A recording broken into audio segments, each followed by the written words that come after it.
Good afternoon, students. This is Mrs. Derby with Oklahoma Wesleyan University's Written Communications 1. This is week 6. This is halfway through week 6, just about. I apologize for the delay in the video. I had good intentions since Sunday, and between my voice being in and out and then my dear children, those of you with children know how that goes. You may make the best of plans, and then your schedules just get turned upside down. So I do apologize for the delay. However, I wanted to do one last video for the end of our class. First off, I wanted to say thank you so much for taking this course. Thank you for allowing me the opportunity to be with you in this course. You know, with an online class, it is really all about self-paced, self-learning. And so I am here just more to guide you through the process and help you with any questions that you may have a question about, or any problems that you need, direction with. And so I thank you. This was my first class to teach for Oklahoma Wesleyan, and I have thoroughly enjoyed it. And I know that there are many things that we need to tweak and work out with this class in the future.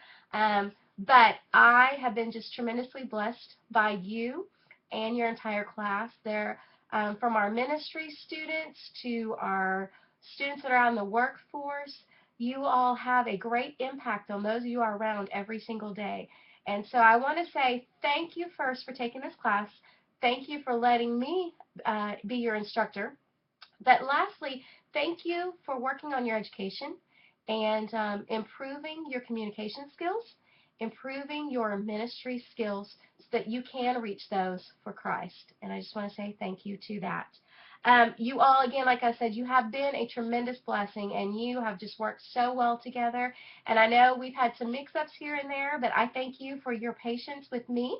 And I just pray that you will have great success in your classes to come. I do have one very special prayer request I'm going to ask you to remember this week. Our classmate Jasmine, if you did not read on her Spiritual Life Forum, I believe it was last week's forum, she did lose her younger brother.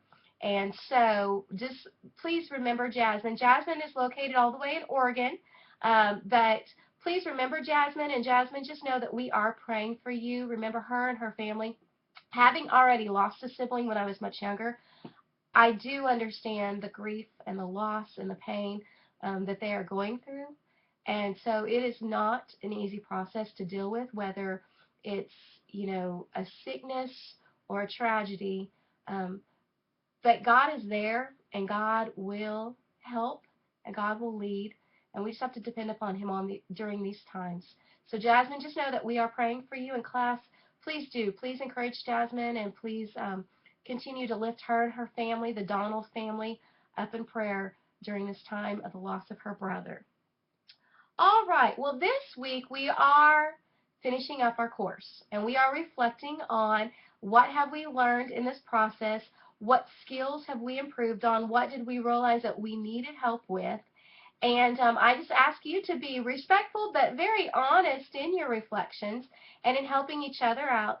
I have seen great improvement in your writing skills, and even if you feel like you're not as far along as you wish you were, just know every improvement is an improvement. And keep applying all those skills, even the little grammar assignments that we did on practicing our grammar techniques. Apply those to your everyday life, to your notes that you write, to your emails that you write, to your sermon notes.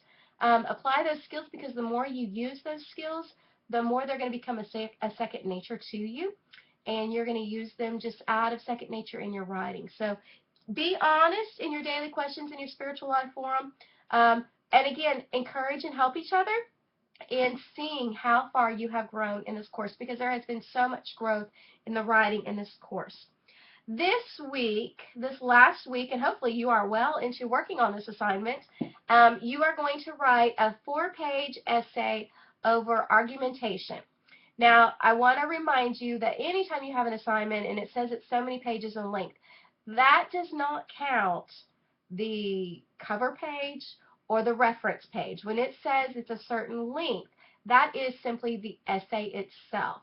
So you're supposed to write a 4-page argumentation paper. So really, in essence, it's going to be a minimum of 6 pages when you add a cover page and you add a reference page. Now, for those of you who have done abstracts, which are perfectly fine, you don't necessarily have to do an abstract unless this is something that you are sending off to be published. Then you would want to do an abstract. But otherwise, you don't necessarily have to do an abstract. So you can just keep that in mind. When you're coming up with a topic, think of what is a good topic that you could debate. And if you are having trouble, within chapter 13 of our textbook, give several examples of argumentation papers, as well as on page 443, a list of topics that you can pick straight from one of those topics. You can tweak one of those topics into, your own topic, but that just kind of gives you an idea of what to think about. So first you need to come up with your topic. Then you need to start coming up with your research, what you're going to use, your evidence to back up your point that you are arguing. Next, as always, you're going to pre-write, you're going to strategize, you're going to write that first draft, and you're going to revise and revise and revise, making sure that you use your APA format. While you're revising, you do want to be careful of fallacies. Those are techniques that you use in proving a point that are not true techniques to use. And on pages 429 to 432, and again, you were supposed to already have read this chapter in the past couple of weeks, but I just want to remind you that on those pages are lists of fallacies that you want to keep in mind, that you want to make sure you do not rush into those fallacies and use those fallacies in your essay. Next, consider your audience. Who is your audience? Who is reading your paper? And you always want to consider that in everything, even in your sermons. Think of who am I specifically speaking to at this specific speaking engagement, because every audience is going to be different. Every audience is going to have different needs. Every audience is going to think and rationalize differently. And so always think about who is your audience. So obviously your audience is myself. But, always keep that in mind. Who's my audience, and write for your audience. And then what is your purpose? Why are you trying to persuade? So making sure that you have written an appropriate paper for your audience, as well as you have been persuasive in getting your argumentation across.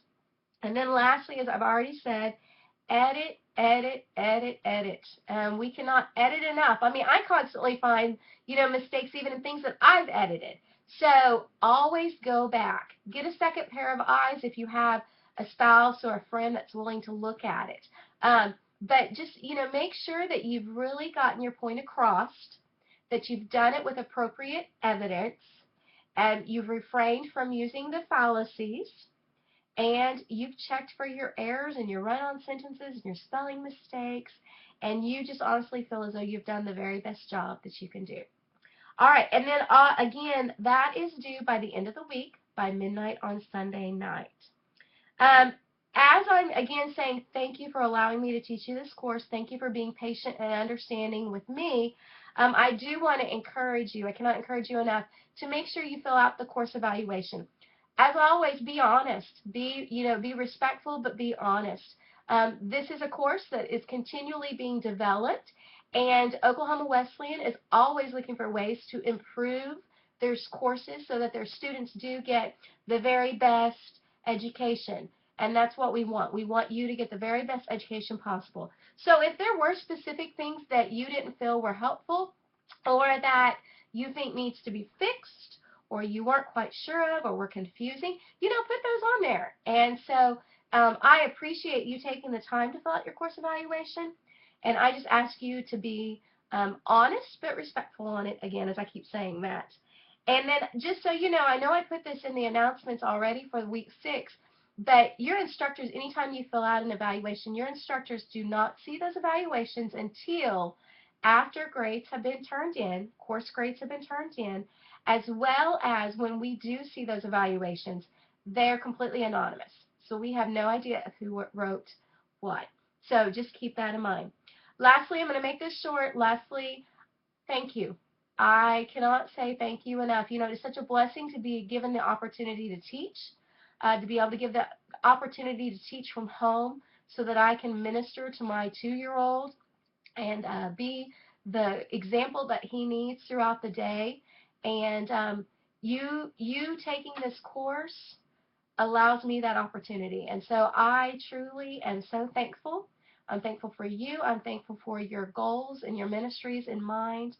And maybe we might meet in the future. Maybe we might meet each other in another class.